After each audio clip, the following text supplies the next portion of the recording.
This is the Late Round Podcast with your host, JJ Zacharisa.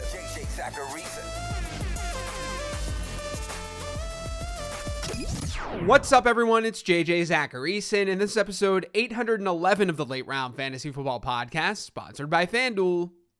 Thanks for tuning in. Before getting into the trends this week, go to lateround.com right now and check out all of the site's offerings.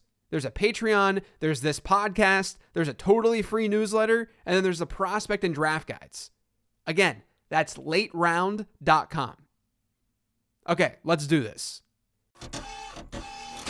Trend 1 this week was actually one that I almost talked about on the 15 Transaction Show.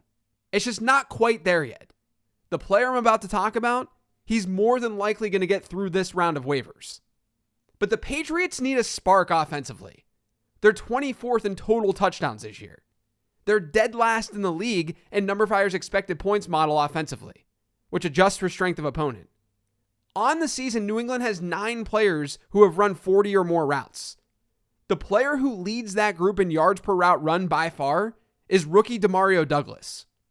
Now, Douglas didn't look that great in my prospect model coming out. He was a 6th round pick. He went to a smaller program, and that's a big reason why. Wide receivers from smaller programs get dinged a little bit in the model. But considering his draft capital delta wasn't that low, which measures how my model viewed a player versus where he got drafted, that's a good sign. He did have some decent production metrics. The thing is with Douglas though, you watch him, he's an insanely shifty wide receiver. He's perfect for the slot, and that's where he's lined up on 86% of his snaps this year. That's according to PFF. Honestly, a lot of times, slot players don't always have the most amazing production metrics in college. Juju Smith-Schuster has played about half of his snaps from the slot this year for New England, and he's been far less effective than Demario Douglas. So keep Douglas on your radar. Quentin Johnson didn't have a big Week 4 outing with Mike Williams sidelined. He finished that game against the Raiders with 3 targets. That's a number that he hit the week prior to that. But his target share did jump above 10% for the first time this year. It was 12.5%. And his route participation was a whole lot better. He went from running routes on roughly 30% of Justin Herbert's dropbacks to a 77% route participation in Week 4. So if you have Johnston, now is not the time to drop him. I talked about this plenty on the podcast, but I have an adjusted fantasy points allowed metric that I use instead of simply looking at fantasy points allowed. All it does is adjust fantasy points allowed for strength of opponent. And I do it for defense too. Meaning if a team's offense does well against a defense, then that offense isn't one that would rank as an advantageous matchup for a fantasy defense. So with that in mind, guess which 2 offenses have been the worst offenses for opposing defenses this year and adjusted fantasy points allowed? Basically offenses that you want to avoid targeting because they're not good for your fantasy defense. And this is crazy, but it's Houston and Arizona. Now we're working with small samples, so that plays a role here. But look at Houston so far this season. Baltimore and Indianapolis in weeks 1 and 2, they were top 8 defenses against them. But over the last 2 weeks, Jacksonville and Pittsburgh have ranked 32nd and 30th in weekly scoring against the Houston Texans. Meanwhile, with Arizona, they were bad in week 1. The Commanders were the 8th best defense that week. But then the Giants ranked 30th. The Cowboys were 26th. The 49ers were 27th. This Cardinals offense has done well despite facing some really good defenses the last 2 weeks. Now, these numbers are more volatile during this part of the season versus later. But when you dig into them, they do make sense. The NFL is such a crazy league.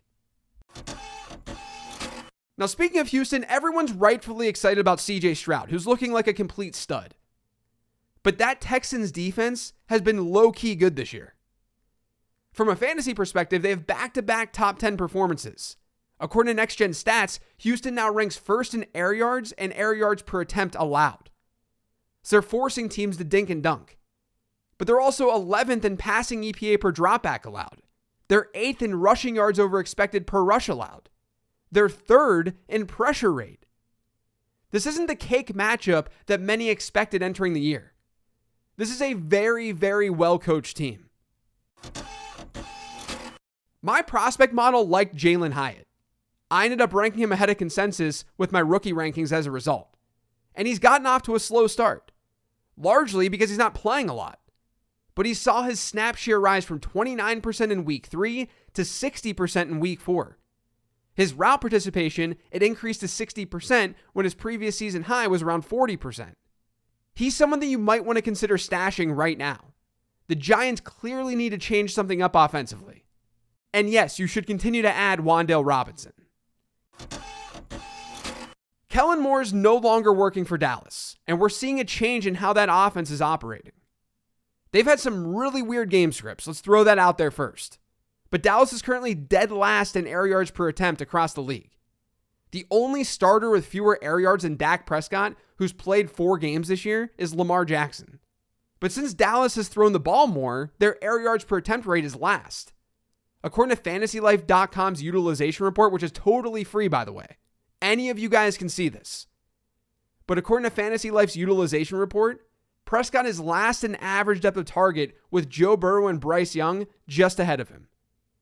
This can help explain why Dak hasn't finished higher than QB 17 in a given week this year.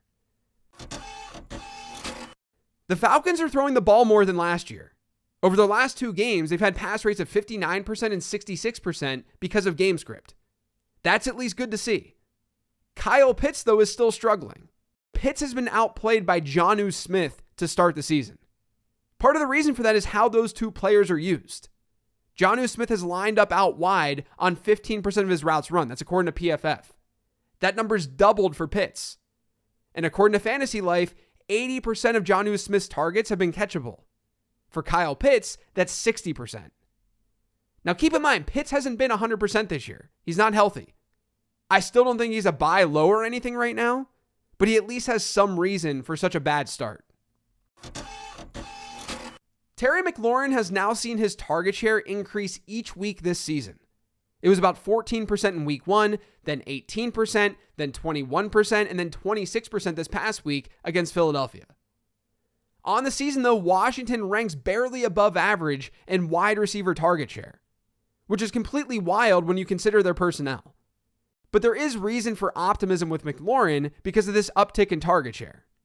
The downside and the big problem here is that Washington wide receivers have the worst schedule in the league in terms of adjusted fantasy points allowed from here on out. So you might want to consider selling McLaurin after that big game. Though you might want to wait until after this week because they get Chicago. The Eagles faced a more difficult game script in week 4 than they had in week 3. And in situations like that, I always like to see how teams are using their running backs. For Philadelphia, they leaned on DeAndre Swift a little bit more. After week 3, there was somewhat of a split backfield between Swift and Kenneth Gainwell. But the Eagles were also leading big time in that game. Against Washington, things were closer. And Swift ended up seeing a week-over-week increase in running back rush share of over 16%. His target share was twice as good. His snap share was 10 percentage points better. He's an every week starter moving forward. Not that you needed me to tell you that. The last trend this week is about a rookie tight end. We've seen Sam Laporta break out already, and we're just waiting for Dalton Kincaid. Well, if you have Kincaid, I have some good news for you. Week 4 was different for him. In week 1, Kincaid ran 32 routes, Dawson Knox had 34. In week 2, they both ran 22. In week 3, they also both ran 22, which is really weird. But in week 4, Kincaid ran 20 routes to Dawson Knox's 13. Kincaid had his best route participation of the season, and that led to a 20% target share, also a season high.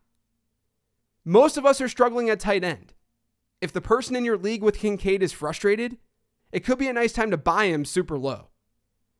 That's it for today's show, though. Thanks to all of you for listening. If you've yet subscribed to the Late Round Fantasy Football Podcast, make sure you are by searching for it pretty much anywhere podcasts can be found. And don't forget to follow me on Twitter at LateRoundQB, and make sure you check out the Late Round Fantasy Football Instagram account at LateRoundFF. Thanks for listening, everyone. I'll talk to you tomorrow with the weekly Sleeper Show.